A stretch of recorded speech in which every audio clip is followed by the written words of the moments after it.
بسم الله الرحمن الرحيم. يا أيها الذين آمنوا أوفوا بالعقود، أحلت لكم بهيمة الأنعام إلا ما يتلى عليكم غير محل الصيد وأنتم حرم، إن الله يحكم ما يريد.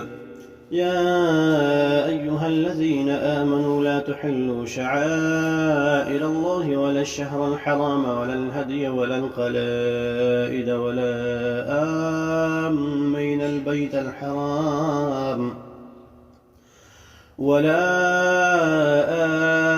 البيت الحرام يبتغون فضلا من ربهم ورضوانا.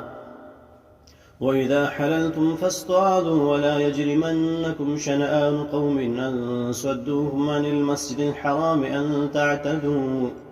وتعاونوا على البر والتقوى ولا تعاونوا على الإثم والعدوان واتقوا الله، إن الله شديد العقاب.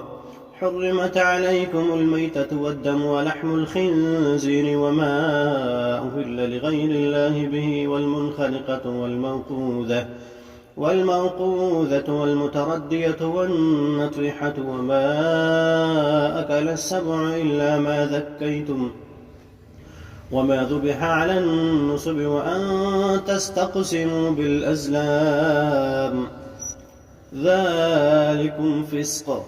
اليوم يئس الذين كفروا من دينكم فلا تخشوهم واخشون. اليوم أكملت لكم دينكم وأتممت عليكم نعمتي ورضيت لكم الإسلام دينا، فمن اضطر في مخمصة غير متجانف لإثم فإن الله غفور رحيم. يسألونك ماذا أحل لهم، قل أحل لكم الطيبات وما علمتم من الجوارح مكلبين تعلمونهن مما علمكم الله، فكلوا مما أمسكن عليكم واذكروا اسم الله عليه واتقوا الله، إن الله سريع الحساب. اليوم أحل لكم الطيبات وطعام الذين أوتوا الكتاب حل لكم وطعامكم حل لهم، والمحصنات من المؤمنات والمحصنات من الذين أوتوا الكتاب من قبلكم إذا آتيتموهن أجورهن محسنين غير مسافحين ولا متخذي أخدان، ومن يكفر بالإيمان فقد حبط عمله وهو في الآخرة من الخاسرين.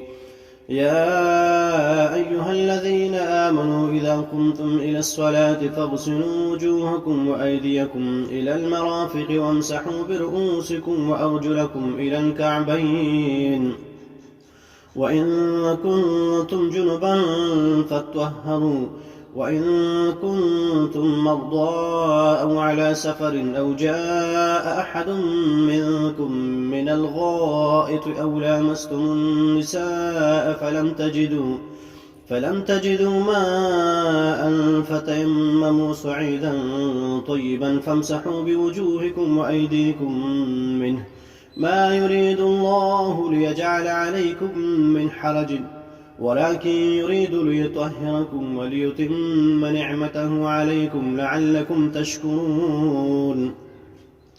واذكروا نعمة الله عليكم وميثاقه الذي واثقكم به إذ قلتم سمعنا وأطعنا واتقوا الله، إن الله عليم بذات الصدور.